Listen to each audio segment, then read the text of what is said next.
For today's video mga master, ito, gagawa kami ng pana at ang gumagawa nito ay si Ka Ilyas o tawagan naming Tatay Kait dito sa Tandag City.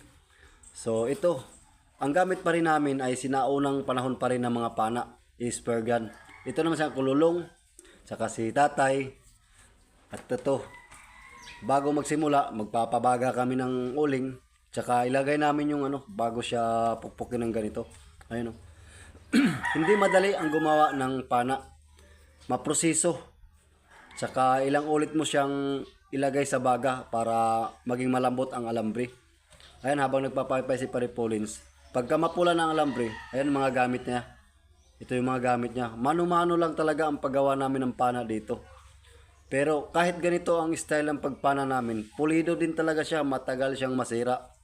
Katulad ngayon sa mga magagandang pana ngayon o spear gun, medyo may kamahalan.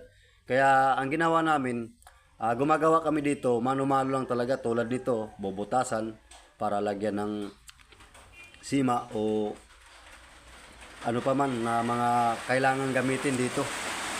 Ayun o. So medyo maulan lang mga master, kaya nakasilong kami dito sa bahay na hanggang doon sa silong ng bahay niya. Gawa ng medyo kasamang panahon.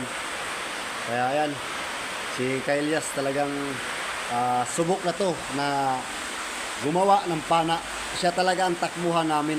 Ito ang pinaka old espiro na gumagawa ng pana dito sa Tandag City. Matatagpuan to mga idol sa Tondo, sakop ng Tandag o Baong Lungsod kung tawagin namin dito sa area namin. Ayan o. Ito na yung finish niya mga master. Kaya kung sino magpagawa dyan, punta lang kayo dito, lalo kung malapit kayo sa lugar.